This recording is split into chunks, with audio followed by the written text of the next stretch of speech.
Racikan Berita 1. Assalamualaikum warahmatullahi wabarakatuh. Waalaikumsalam Sore warahmatullahi semua wabarakatuh. untuk rekan-rekan dan pemirsa Watch, kita ketemu lagi hari ini di Jakarta. Ada Bang TB, Bang Taufik, dan Bang Buyung ini, senior-senior kita dari Watch. Selamat sore, assalamualaikum Bang TB. Sore juga, waalaikumsalam. Selamat sore, assalamualaikum. Begini Bang, dalam hari ini ramai sekali pembicaraan terakhir mengenai Jokowi, ya, presiden kita di akhir jabatan beliau ini mulai ngaco ngomongin kemana-mana. Proyek-proyek beliau ini berantakan semua Pak. Dari mulai IKN, semua mendadak mau bikin 17 Agustus, ya, mengibarkan bendera di IKN. Ini bagaimana caranya? Berapa ribu orang yang akan datang ke sana? Lalu biayanya dari mana? Dikumpulin orang sekian ribu, memang cukup 100 orang? Kan nggak mungkin. Terus tempatnya di mana? Tidurnya di mana? Air aja belum ada. Ini gimana Bang? Menurut Bang Tebe gimana nih? Silakan Bang. Terima kasih. Assalamualaikum warahmatullahi wabarakatuh. Waalaikumsalam. Saya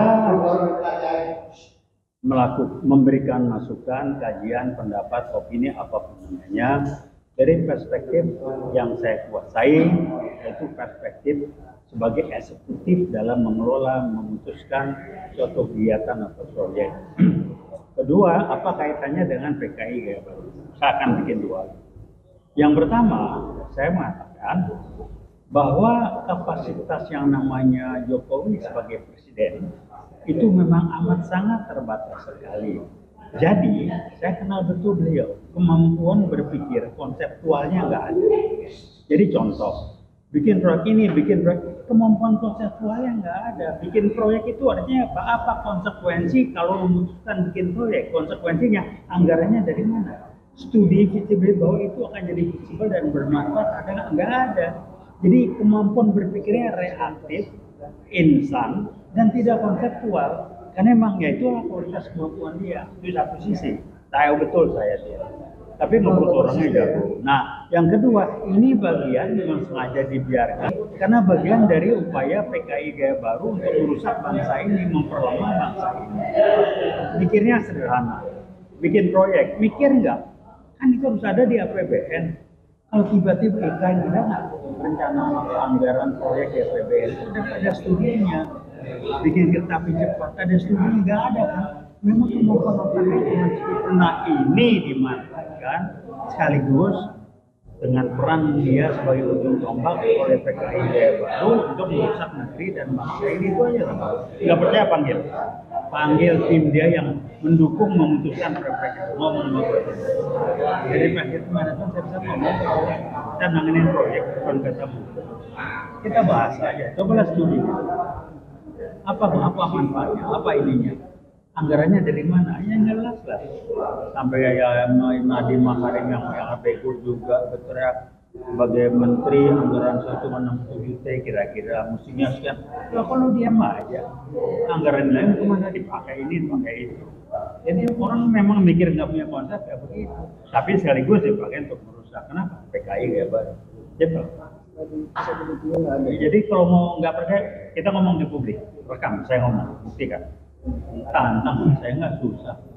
Cuma kuliah di UI, mau ngajar di UI, gue praktisi juga.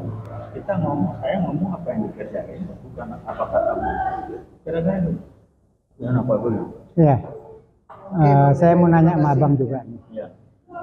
Mungkin kita harus juga Bang, biar jelas Bang. Ini secara politik, kepemimpinan dia akhir-akhir ini bagaimana secara sosial, secara keamanan, ekonomi.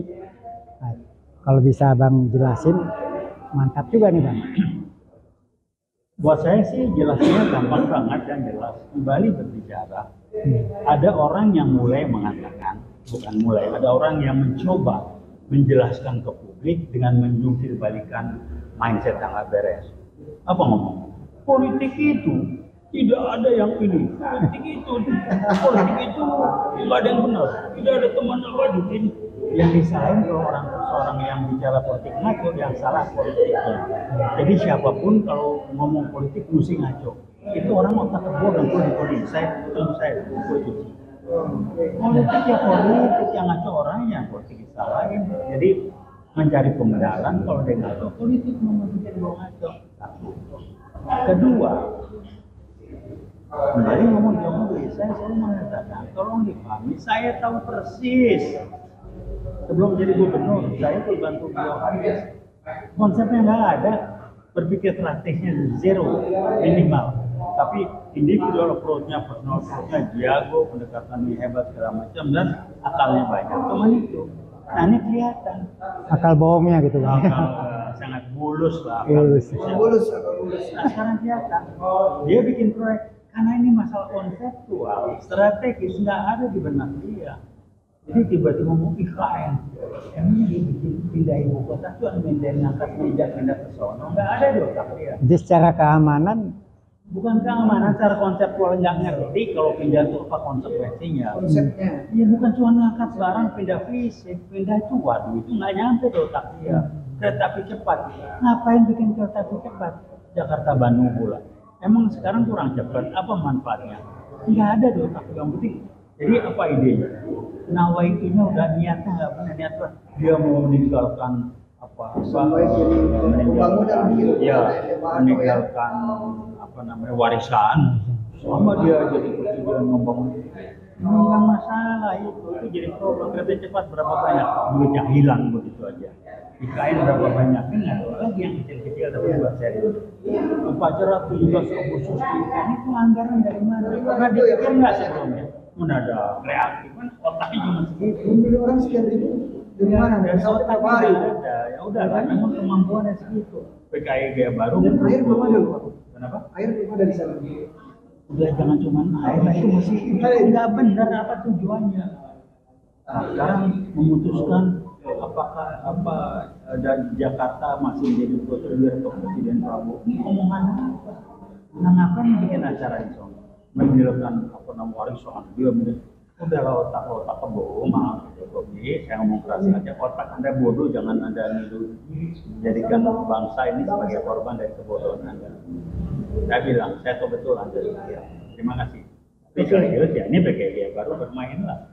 Ya, oke, terima kasih Kang Pepe, sambutannya sangat bagus sekali mengenai pandangan dari seorang Jokowi bodohan ya kami. Bukan pembodohan, memang dia bodoh. Mau dia bodoh. Kalau pintar nggak begitu.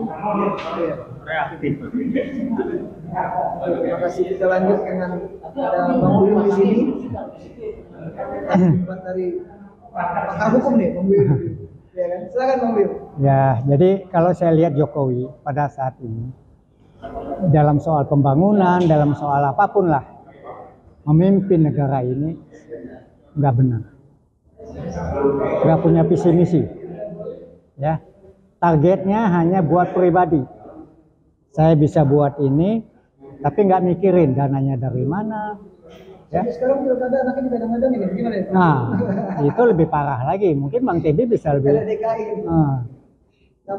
Itulah sebab orang kalau tidak cerdas, otaknya didengkul, bikin dia nggak berpikir orang lain, dia bohong aja, dia nggak sadar bahwa dia nggak tahu, dia nggak memahami bahwa bohong dia itu sudah berentet banyak dan orang sudah nggak anggap lagi sebenarnya benar, orang nggak respect dia. Respect itu muncul lewat proses, pasalnya lewat proses. Proses apa? Proses bagaimana konsistensi dia dalam berperilaku dengan dasar nilai-nilai atau prinsip-prinsip yang bisa jadi andalan kan nggak ada. Berbohong dari ujung yang paling jelas dimulai dengan bohong besar-besaran resmi mengenai mobil SMA itu sangat besar dan nggak ada permintaan maaf gini sorry nggak ada bukan nggak pernah, otaknya nggak nyampe. Nah yang kedua memang tujuan dari PKI dia baru merusak bangsa ini, dia bikin kacau. Ketiga konsepnya nggak ada, orang nggak ngerti konsep, nggak berpikir keras, tapi liku-liku waduh kalau itu jago dan punya pilihan di situ. Iya itulah jadi akal-akalan. Sekarang pemilihan presiden kemarin KPU kan ngaco, tepu menipu, diam aja. Yang angkat KPU siapa? Yang angkat Bawaslu siapa? Terus yang KKN itu kan bukan ya apa namanya yang nepotisme, nggak malu-malu. Jadi kalau buat saya nggak heran, jangankan nepotisme malu, bohong aja nggak malu. Jadi surat malunya belum nunggu. Ini potret. Jadi saya bilang kok begini ya. Saya bilang ya nggak tahu bangsa ini lagi diazab Allah, ada percobaan barangkali kok dapat punya presiden yang kayak gitu dan bisa protes juga lagi walaupun dengan akal curang. Kalau DPR ya lupain aja. Itu kalau di bahasa riset teman saya, PKI kayak baru itu sudah kudeta konstitusional. DPR tidak bisa berkutik karena kalau ngomong udah dibuka kasusnya terima duit. Lalu PDIP mayoritas ada di DPR itu gimana? Ada rumor nih, silakan saya koreksi kalau begitu. Ibu Puan tidak bisa ngomong banyak karena kasus Sandra suaminya, kasus BTS katanya berapa triliun, nggak tahu saya.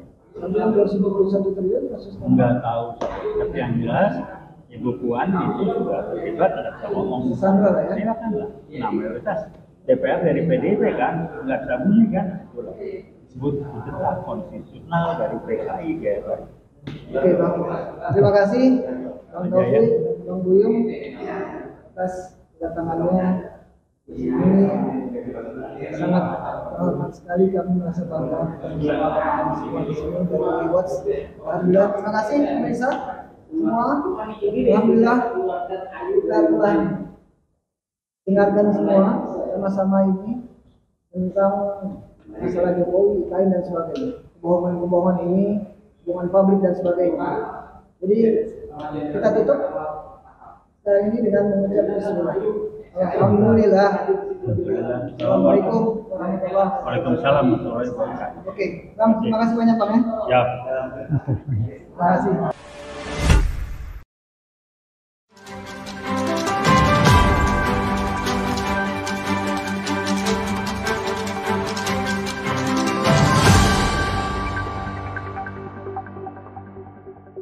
Racikan Berita 1.